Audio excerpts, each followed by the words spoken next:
Thank you, everybody. Henrik's promised to implement single European skies next year if we all get this conference on schedule this afternoon. So there's your challenge.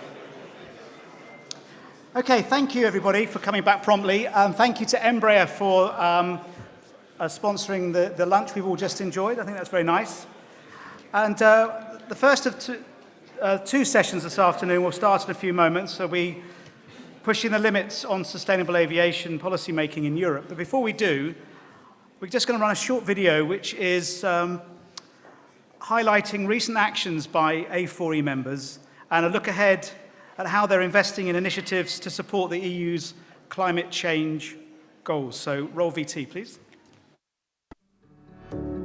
Flying connects people, ideas and cultures. It promotes international understanding and world trade.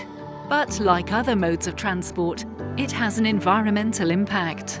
European aviation is committed to minimizing that impact. New technologies are key to solving this challenge.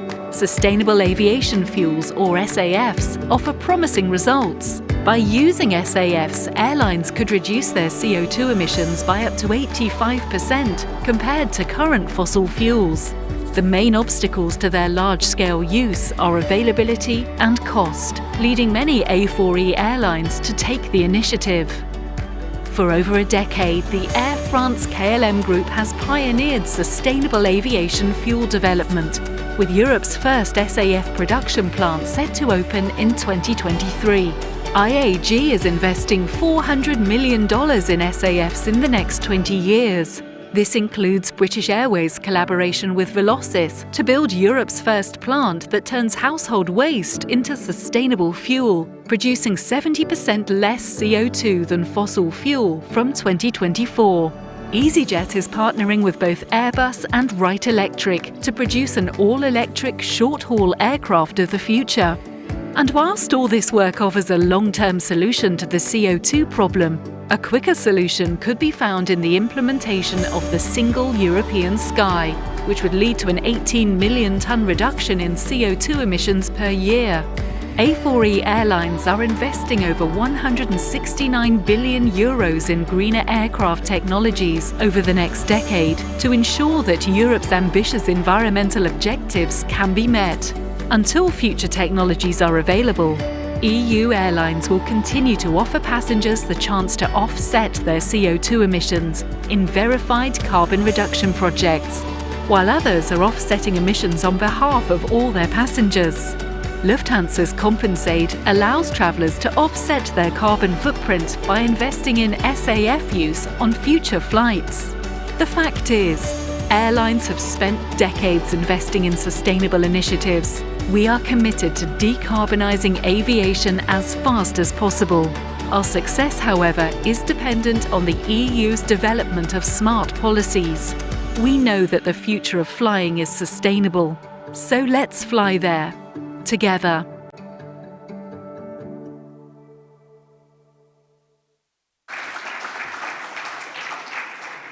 I think Johan is selling tickets for the first flight on that airliner he's building with Airbus.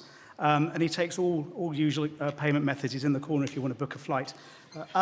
Right, so without further ado, I'd like to hand over to the EU Climate and Energy Reporter for Bloomberg News, who's going to chair the next session, Pushing the Limits on Sustainable Aviation Policy Making in Europe, Eva Krukowska. Eva.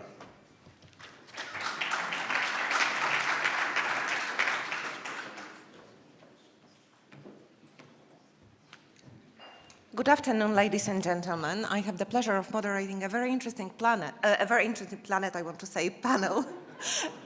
which is, I hope, going to be good for the planet, because we are going to focus on the Green Deal, on what airlines can do in order to contribute to saving Mother Earth. And we have representatives of the industry and representatives of policymakers on this panel. Joining me are Jost Lammers, Chair of ACI Europe. Please, Jost. Clara de la Torre, Deputy Director-General for Climate at the European Commission. Deirdre Clune, Member of the European Parliament.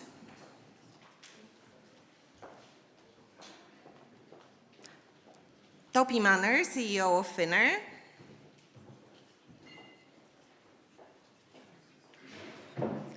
Thorsten Lange, Executive Vice President for Renewable Aviation at NESTE. And last but not least, Ciomperlik, CEO of TUI.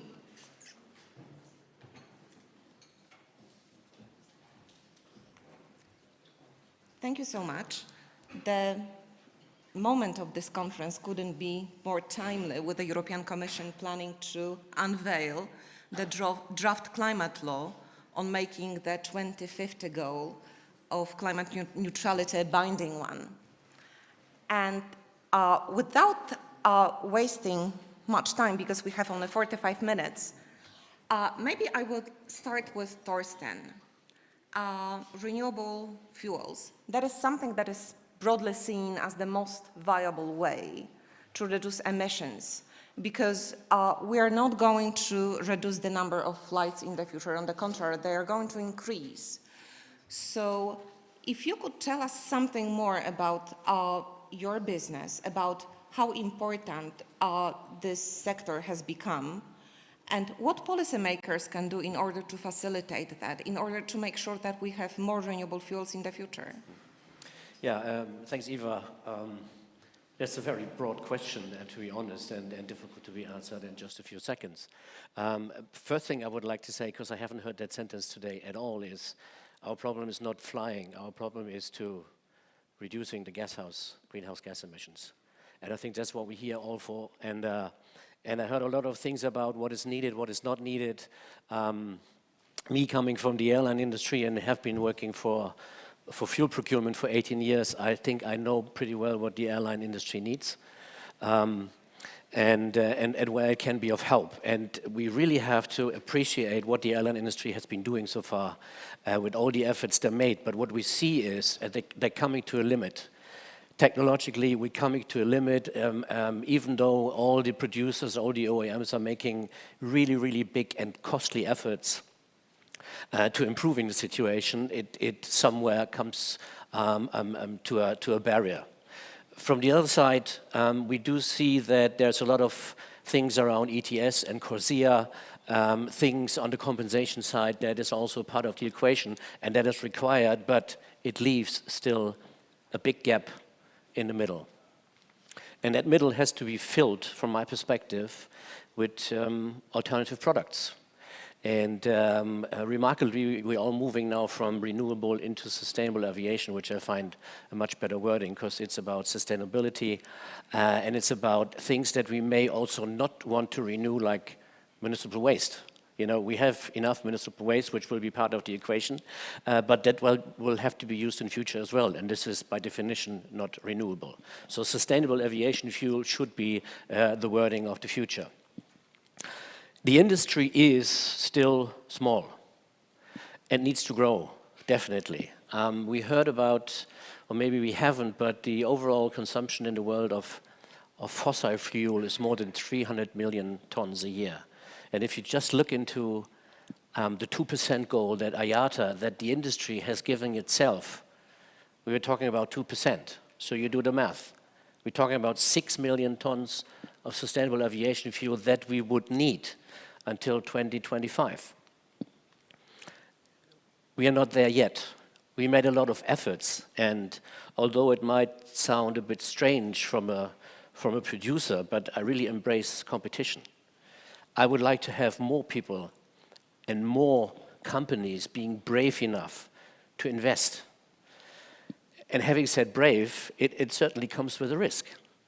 And this is where the cookie crumbles. This is the problem we are all having. Everybody wants to have aviation fuels, sustainable aviation fuels, but we have to face it, nobody wants to pay for that. And that doesn't work. It never worked. In no economic system it makes sense. Yes, you start at the beginning investing, but somehow you have to make money and you have to invest into the future. This is what NESTE is doing. We did that for quite a while, and just to give you an idea where we stand and how slow things are going, the first test flights with NESTE on a regular flight between Hamburg and Frankfurt, NESTE and Lufthansa, were in 2011. Now we have 2020, it's 9 years later, and the certification for the product already started 6, 7 years earlier. So we lost 17, 18 years before we came where we are now.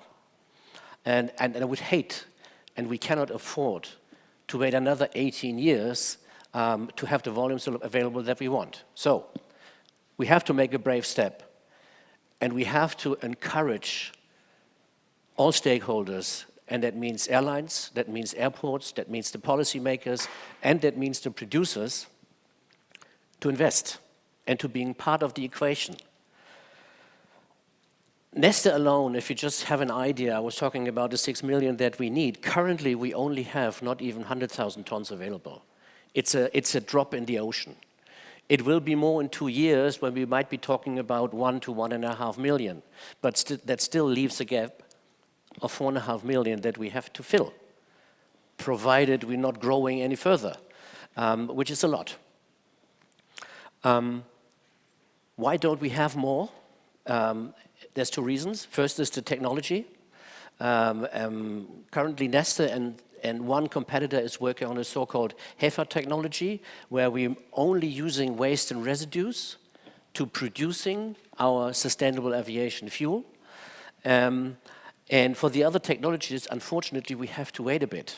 Municipal waste, algae, and even the famous power to liquid is further down the road. And if I just draw a timeline, municipal waste, algae, lignocellulosics, so everything from forestry, crops, you know, all the stuff that you take from your harvest and you don't have any use of. This is maybe coming in 25, 26. Until then, we have to stick to the waste and residues we have. And there we have to be open-minded and see how far can we stretch this feedstock capability. What do we need for the policymakers? I think we understood the first 3 hours this morning we don't need taxes. Taxes have never led to anything. They're making things more expensive, and they will not, as I understood correctly this morning, they will not reduce flying, and they will not prevent the people from flying. So we need either to incentivize the investment in aviation fuels, or we have to somehow trigger demand. And triggering demand, from my perspective, means we have to be courageous enough to saying, make the use of a certain percentage, a small percentage, mandatory across the board, not just in one country, because then we're coming back to the questions, do we have level playing field or not? And my feeling is that if we do that on a mandate side, it would be the most easiest move to agreeing across the countries and saying, this is what we do. This has a minor impact, and most importantly, it gives the control back to the airlines. Because currently, we're just running behind the tribe. I mean, we're pushed by everything, but if we take that, and if we have a mandate, and every airline is supposed to buy that, you could also, in return, tell the people, see, we're doing something. We buy that stuff. We're reducing our greenhouse gas emission. We're reducing our footprint right away. And I think this is what we need.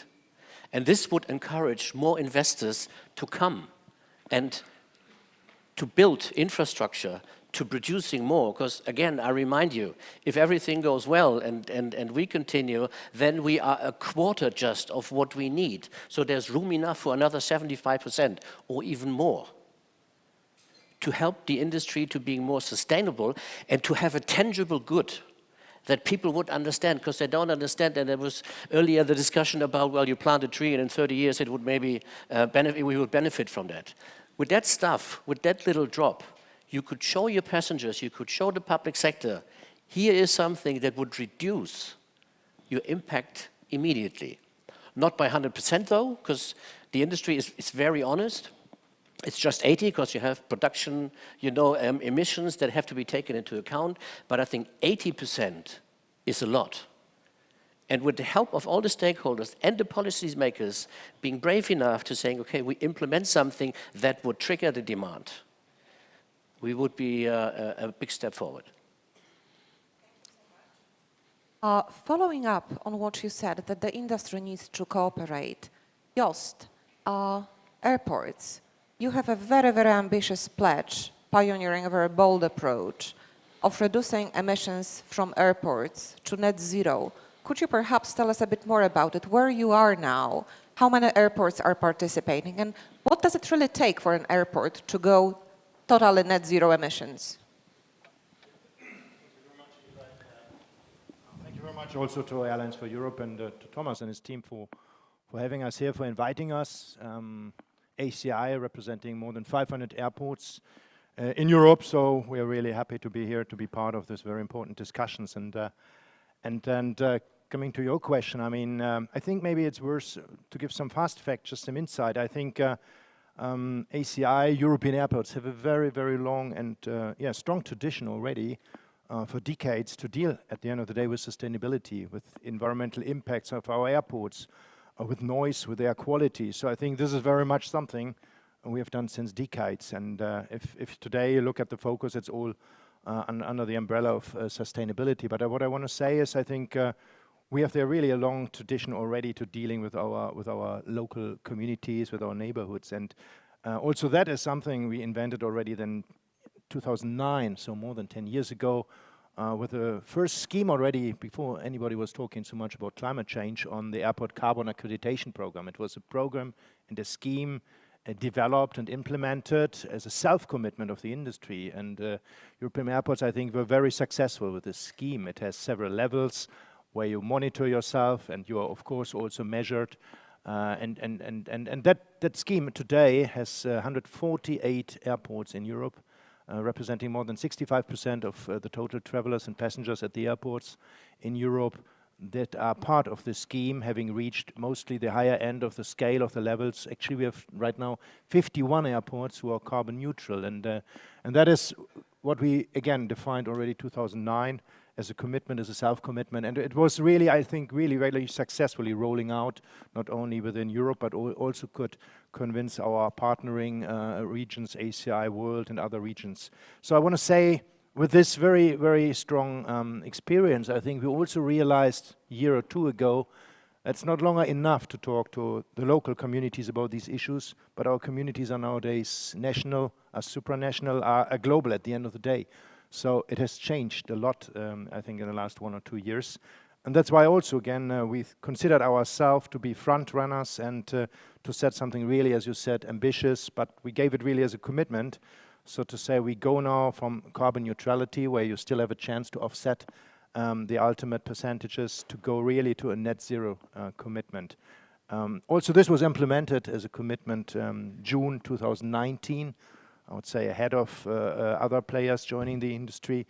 But I think, again, this is a very, very strong and powerful, I think, ambition of European airports. At the meeting, when we decided jointly on this new target and then this new program, immediately tens of airports signed, and today we have more than 200 airports, again, in the European Union, in Europe, who have signed these commitments for themselves to go again to a clearly defined scheme to deliver carbon neutrality by latest 2050. And I think this is also remarkable in the sense, if I say this was June 2019, we all know then at the end of 2019, in December, with the new commission taking office, we saw the Green Deal, I think very important to setting really the European targets there for carbon neutrality. And also there, I think we can say that as ACI Europe, we were really, as an association, as a trade association, one of the few, or the earliest, and the one without, well, unambiguously, we were really welcoming this very, very ambitious target set by the Green Deal, because I think we have a lot of experience, but we also believe this is the right way forward. And right now, what we see is now having our carbon neutrality, net zero targets defined. What is now on our agenda already to go, I think, on the next level. I mean, we're talking about scope 1, scope 2, and now, of course, that's we're really also appreciating today's opportunities to be here to cooperate with all our industry partners, especially our airline partners. We're having joint efforts and projects already on this European roadmap for sustainability. We are cooperating there, co-partnering again with Airlines for Europe. We believe this is a very important initiative. Actually, we're also co-sponsoring it a little bit, just to bring something to the table, I think also. But again, I think what is now really our next step to go to this last stage. That means, as the airports, we believe we have done a good job. We have demonstrated our commitments to deliver against our own targets, but now I think it's all about the industry. I think we need to come together as with airports, airlines, the ANSPs. We discussed this a lot today. I think this is now really, these days, the very important next step to cover really the whole integrated sector, to say we as an airport industry, aviation industry are standing together. And I think this is still where I believe we need to make the next step, really to have a bold and strong goal and target defined for ourselves. Because if we do not do it, others will do it. I think we heard this before. I think time is limited. And again, I think anything that goes below the Paris agreements or the regulations and the indications we're getting from the European Commission is not enough, right? We need to reach this one. We need to see this carbon neutrality. And maybe in a closing one also, I think what I liked very much, I heard it before, I mean, you also said we made ambitious targets as ACI Europe. I like very much the presentation by Rolls-Royce. I like the wording to say we have a commitment, but we have an aspiration to do more. I think it's a good time to say, let's translate and convert aspiration into commitment, right? Not to commit to 50%, why not to commit to 100%? Of course, we all know you do not know exactly how to reach it. We have the same with airports in Europe. We gave our commitments, and now we are going through this whole chain and the hard work to really identify how can we get to reduce net, or to come to net zero in all areas of our airport, right? It's about ground transportation, it's about equipment, and it's now more difficult to getting also the sources of energy supply outside our airports. Right now we're dealing with the communities around how to transform natural gas into biogases. So I think we don't know exactly how to do it, but we gave the commitment. And I think that's, a little bit of lesson maybe we can contribute here to this circle with this airport carbon accreditation program 11 years ago. It was the same. We did not know exactly how to go, but I think you need to have an ambitious target, a goal, a bold goal, go there. And I think we also see a lot of, let's say, joint encouragement, right? Airports supporting each other's. I think the dynamics will move you forward, and I think the same strong dynamics is in the airline industry. There are very good examples. I saw many of them today. I think there's the rich knowledge base here, so I think why not to go further? So, thank you, Topi. Are we really seeing the dynamics here? And also, I would like to move back a little to combine what Jost said and what Thorsten was saying. It's all very ambitious. It requires a lot of investment. How do you really connect the dots? And how do you make sure that the sort of new DNA is encoded into, for example, Finnair, which is one of the oldest airlines and is known for its eco-credentials? It's obviously a big question, and yeah, Finnair will be in 3 years turning 100 years. And is known for its eco-credentials well before I joined at the start of the last year. We, as many other airlines, we are working with our sustainability plan. We are actually announcing that Thursday this week. We will be committed to long-term carbon neutrality. So in terms of decarbonizing the operation, we will be following, I mean, the sneak peek to the plan is that we will be following a science-based approach, especially focusing on what we can do in terms of reducing the carbon footprint of our own operations by means of investing heavily to modern aircraft, to sustainable aviation fuels, fuel-efficient operations of all sorts, obsession around weight, and all of these things. In addition to that, I mean, for us, sustainability is a bit broader, and this comes closer to your question about connecting the dots. It is also about social sustainability, social aspect, and the economic sustainability. And in that sense, I think that companies need to basically overhaul the way they operate, and the DNA is about many things. The DNA is definitely about standard operating procedures. It is about the strategy. It is about the culture. It is about the leadership and what we are setting, what kind of example we are setting as leaders. But then, at least in our company, we have been having a discussion that what is the core of the company, and then how we should be taking into consideration the various stakeholder needs that we are having in a company, and therefore we are getting ready to actually change our articles of association. We are making a proposal to our annual general meeting to bake in sustainability aspects to our articles of association. And I think that pretty much comes close to what Jost was alluding to. So how do we take sustainability into next level of things?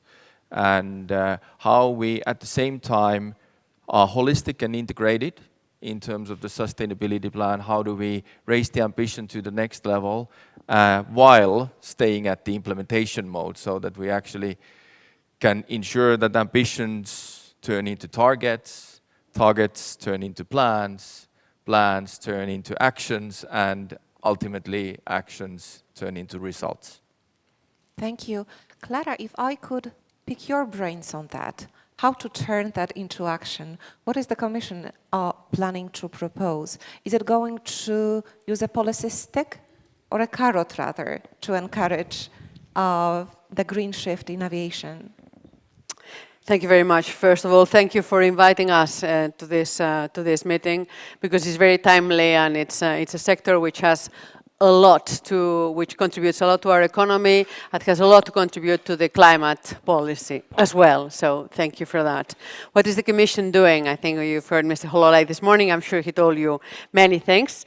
Perhaps in a nutshell, we have all seen the Green Deal communication, and it has not just come out of the blue. I mean, the Green Deal communication is there first and foremost because we have, and we have to be proud of that, we have a solid scientific basis which tells us we have to move, we cannot go on like this, even the report on the 1.5 degrees last year. So that's the first reason. Second reason, we had the parliament elections, and the voice of the parliament has changed since the last mandate, and we have to reply to that.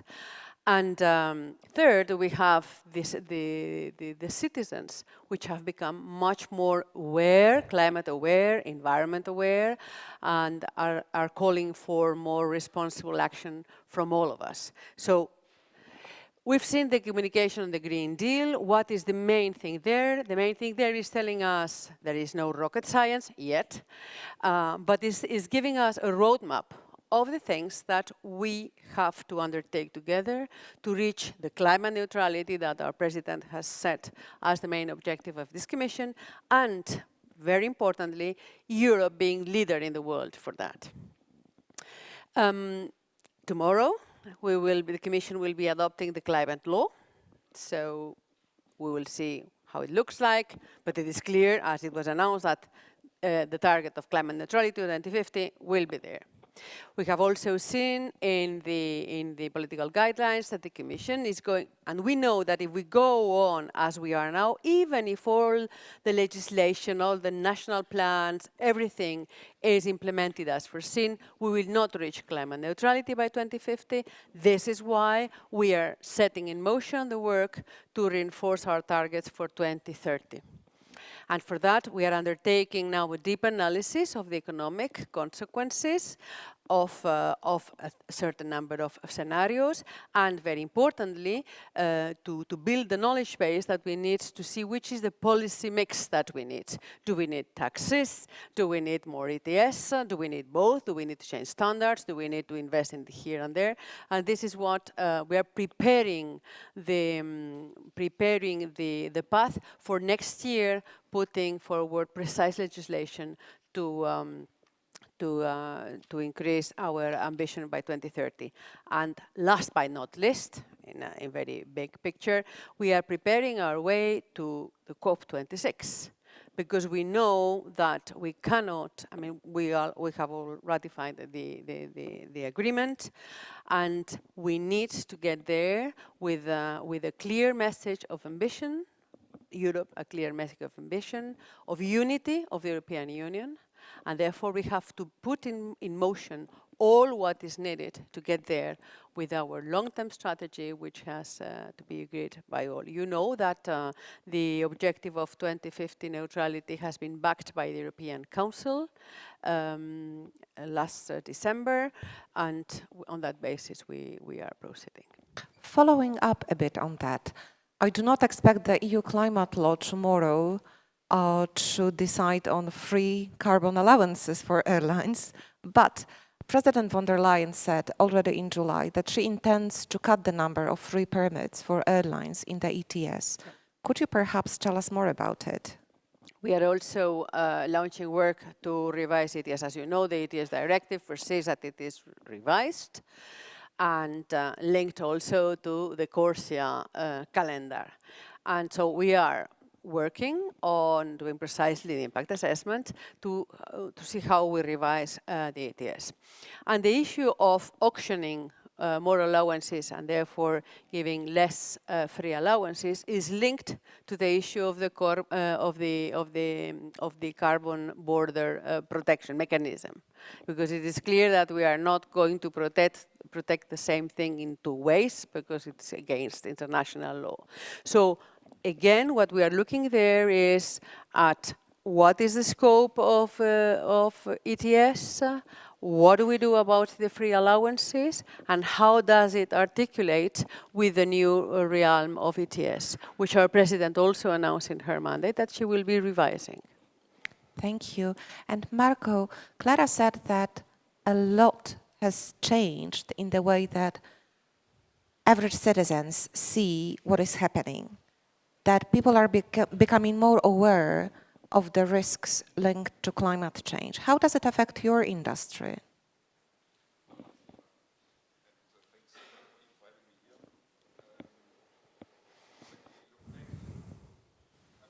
Yeah.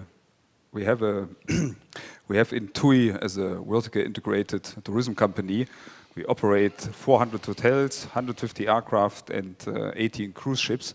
So we cover the whole travel chain. And looking back at the last program we just completed in 2020, and now working on the next stage together with the aviation roadmap with A4E. This is something where we see an increasing demand as well of the customer, of course, asking for what is your sustainability code of conduct, what are the topics you are doing, how can you avoid, and we all need, or we all know how the discussion currently runs not only for aviation, even for cruise ships, for instance. So if you look at what we have done, then I think the mindset shift was the most complicated thing when we started in 2013-14 with our sustainability program. And of course, since we have access, since we own those hotels and cruise ships, of course, it was a little bit easier to make it mandatory for those changes. So just to give some examples, we built a lot of filter in the cruise ships and elaborating on new technology there in terms of what is CO2 emission. Then we went into the hotels and made it mandatory to have a kind of a sustainability certificate. So today, for instance, 83% of our hotels are certified sustainable, which is quite in the more than 200 destinations we serve, quite a challenge to put that into place and even to audit it in a proper manner, that you don't have only a marketing paper, that you really have it in place. In aviation, obviously, and it was the core of this discussion today, when we look at this, we decided a couple of years ago to commit ourselves into a huge fleet rollover in our narrow-body fleet to invest in 15% more fuel-efficient engines. And this is something which is due or overdue in the meantime to start and to implement.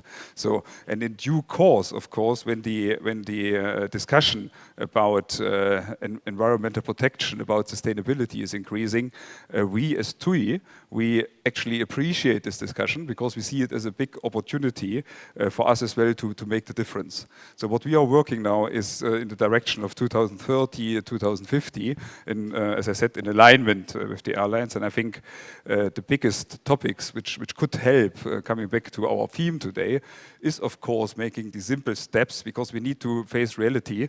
We have long-term commitments in the assets.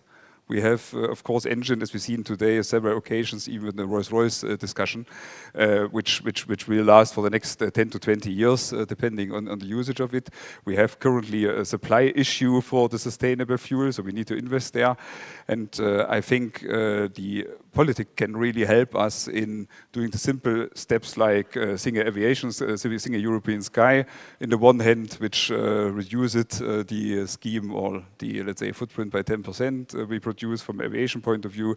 I think it's important to align CORSIA and the ETS so that we don't start to conflict here and have an, let's say, double payment. And of course, mentioning this payment, I think it's important that we use the current funds which are there, of course, because as we said before, we are not against tax. I think we said we have tax, we do not want to, there's no need for new tax. And I think we should redirect the funds which are generated by that into incentivizing and, of course, funding research and development, for instance, into sustainable fuel activities and electricity, aircraft, and so on and so on. Thank you. And Deirdre, in the European Parliament, you can see how climate is rising up the EU agenda after the last elections. I mean, all political parties are going greener and greener. I hope that not greener than the Greens. But what do you have in cards for aviation in the current parliamentary term? Well, what you've said is correct, that the Parliament has changed, the colour, the attitude of the Parliament has changed since the elections. This time last year we were in the middle of an election campaign and the Green agenda was really strong in that campaign, and that's reflected in the voices that you have in Parliament now. And I think most members will be very conscious of the fact that probably this time 4 years, most definitely, there will be another election campaign, and we need to have responded to the concerns, the demands, and the ambitions of our citizens, really, because climate change is one of the greatest challenges that we have. It is real, and the Green Deal is in response to those demands and those concerns. So from a Parliament point of view, we are waiting the publication of climate law tomorrow. The Green Deal was very well received, but we need to have the measures to implement that. The single European sky, which goes back to previous terms, is something that is really important for the Parliament, and we have a strong ambition to have that implemented. I know it featured in your video. I mean, that immediately will introduce efficiencies in our skies, and it needs to be done. And it is dragging on for so long. It's in a continent that has opened its borders in so many ways that we can't do it in the skies is frustrating for everybody. And I know every time I come to a conference such as this or meet representatives working in the industry, the fact that single European sky hasn't been advanced is a real frustration. And I accept it's hard to understand. And being a politician, I don't think the fact, I find it difficult to say, but it is politics, and diplomacy is the wrong word, is holding it up. But we want to get that done, and we will be putting pressure on the Commission to ensure that there is a solution, and the Council particularly, that's advanced, because it's a very practical, it's a very real measure that can work to everybody's benefit. As regards innovation, fuels have been mentioned. I think there's a lot can be done in that area in terms of fuels, well, developing the market, and at the same time incentives to ensure that it does become a reality, alternative fuels and the use of them, using fuels. And you have ICAO, the international commitments, ETS. We need to make sure that we don't disadvantage European airlines, that it's done on an international, that whatever is done internationally. And at the same time, and I know it's like we say a Christmas tree or a wish list, at the same time balancing that aviation is very important for economies, for rural areas, for peripheral areas, to connect Europe. Aviation is a very important industry. So you need all that in the mix. And then there's an education too. I mean, I know citizens are really, and absolutely, and rightly so, exercised by the Green Deal and the climate agenda, but it's going to come at a cost. And I think there's an education in that too. And what is that cost to be? Because it's if we're going to meet the targets and set ambitious targets and get to that point, there's going to have to be a cost and a change in approach, and all that's in the mix. But I just say, from a Parliament point of view, there's a strong appetite to move forward and to get, as we say, stuck into the legislation and implement real changes that for everybody's benefit, and particularly to satisfy the appetite that's out there with the citizens to address this issue. On one of the topics that you touched upon, international aviation and ICAO, there is a very interesting question coming up on Slido. Maybe Clara could address that. Is the EU ready to start the pilot phase of CORSIA? As you know, ETS revision is scheduled for 2021. How do you accommodate for that? So, this week, I think this is now ongoing. The board of CORSIA is these days taking place, so they are discussing a number of things about that. ETS directive says, look at the past, and also doesn't say it like this, but this is what it means. You adapt it and link it to CORSIA. You remember that the European Union in the Assembly of October, November, something like this, made a declaration saying that we are fully supportive of CORSIA, that's for sure. We have volunteered for the voluntary period, so we are going to do whatever it takes. But we want to preserve the Union's liberty of addressing whatever other means that are needed to reach our targets. So the revision of CORSIA, of ETS appears rightly, as the question is said, for next year, because when we revise the legislation, we need to know actually what CORSIA is about, because we know very little about it. There are two things that we need to know in a nutshell. One is the quality of the offsets, and second, the environmental integrity, that we are avoiding double accounting.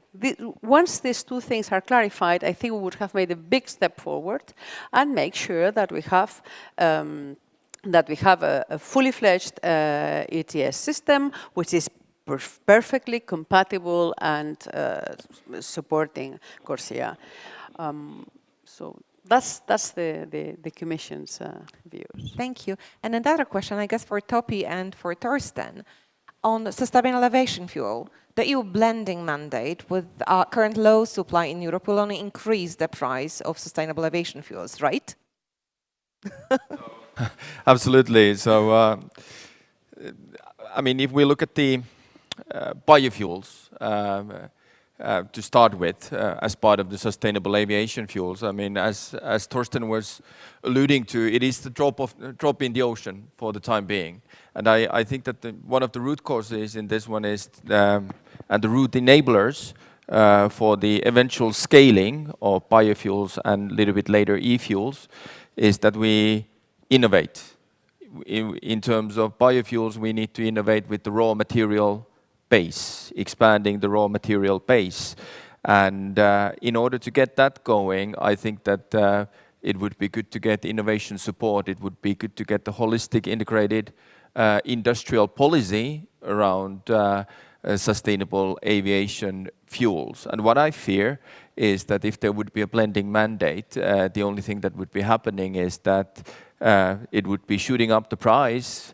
You know, the mandate would need to be at the first phase, it would need to be set for very moderate levels, and therefore a little bit later it would be very, very hard to scale that up. So therefore I think that never underestimate the power of free will from customers as well as companies, and then therefore I would let the market economy to work in that one, and instead support the innovation. Thorsten, would you like to add anything? Topi, no surprise, I have a slightly different opinion. My answer would...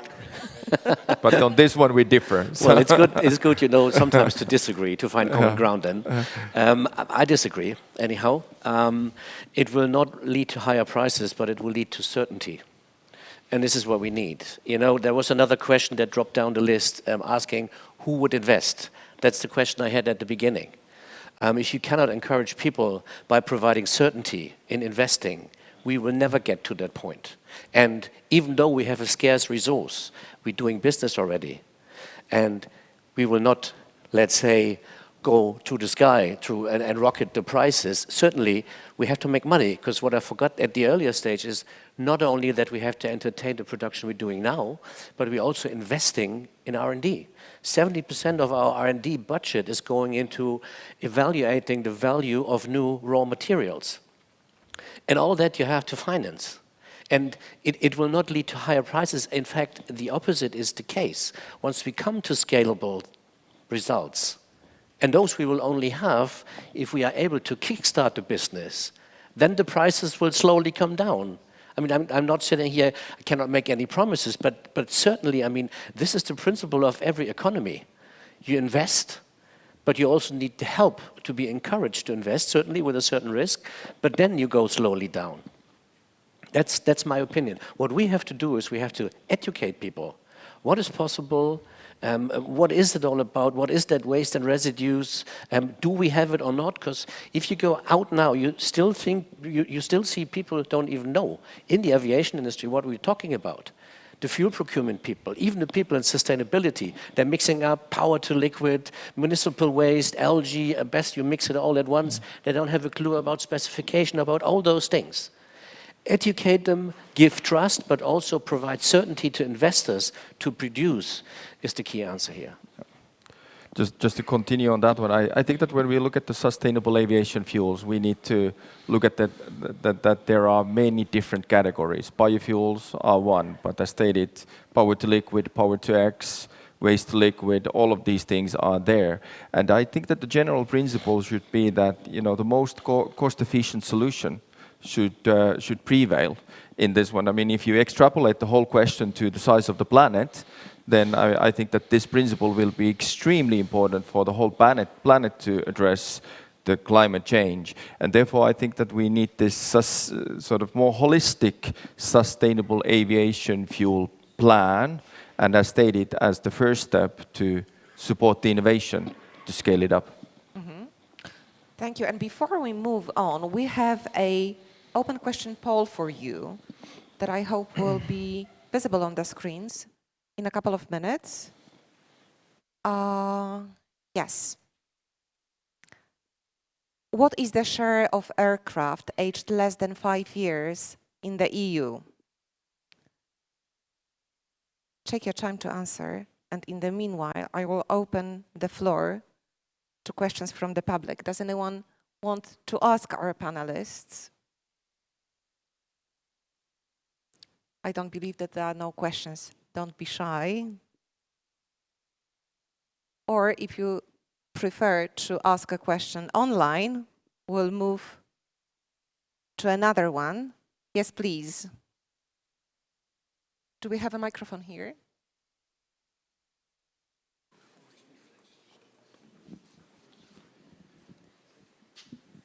We've been talking about Corsia for some time now.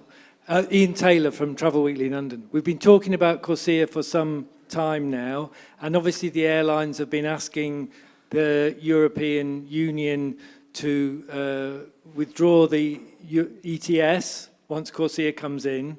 And I heard a representative of the Commission 3 years ago saying we need to know that the offsets can be, about the quality of the offsets and the avoidance of double counting.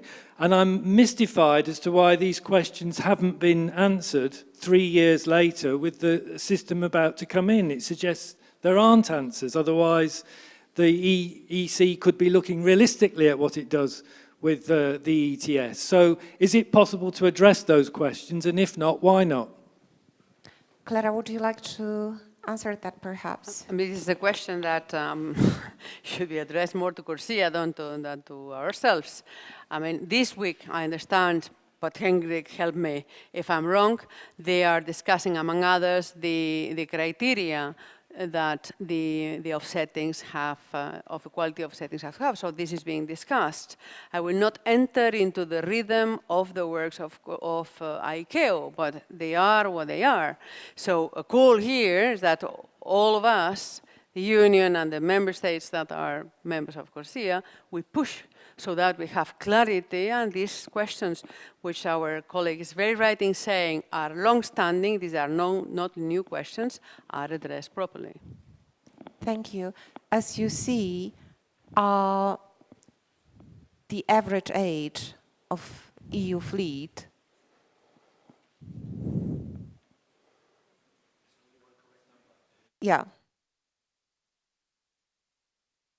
So airlines need to do something about it. The public was right, as always. I'm in for 10%. Topi, is there anything that you can do about it? That we need to invest, probably. So, I mean, the Sustainable Aviation Challenge will require a lot of investments, billions of investments, as stated earlier. I would like to come back to the earlier point about CORSIA and the offsetting. And as we have been discussing today, there's good regulation and there's bad regulation. We have some examples around bad regulation, for example, about multiple layers of taxation. And there could be room for good regulation in terms of measurement. Because when we start to implement decarbonizing plans, I mean, whether we talk about biofuels or various categories of sustainable aviation fuels, or whether we talk about offsetting and the impact and quality of offsetting, I think that we need just common standards in terms of measurement, in terms of follow-up. And this is not an aviation-specific issue. I mean, this goes across industries, and that I would like to see some sort of regulatory movement in that one, because if you take the reporting that companies do, I mean, financial reporting is well defined, international accounting standards. Sustainability reporting, at the very end of the day, is a little bit anecdotal. So how do we connect the dots between sustainability reporting and financial reporting in terms of measuring the impact of decarbonizing plans, measuring the return of decarbonizing plans? And this is an area that I don't see being tackled at this point of time, at least to adequate extent. And let's hope that that is something that policymakers will tackle in the months and years to come, maybe months, so that it happens sooner than later. And in order to increase the chances of Single Sky being implemented this year, let's close the panel on time. Thank you so much. And back to you, Max.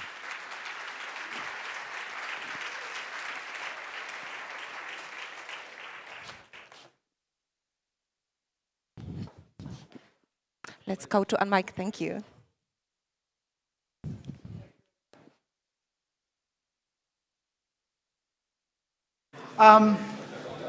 We've got to do a crew change. While we're doing that, we're going to run a video.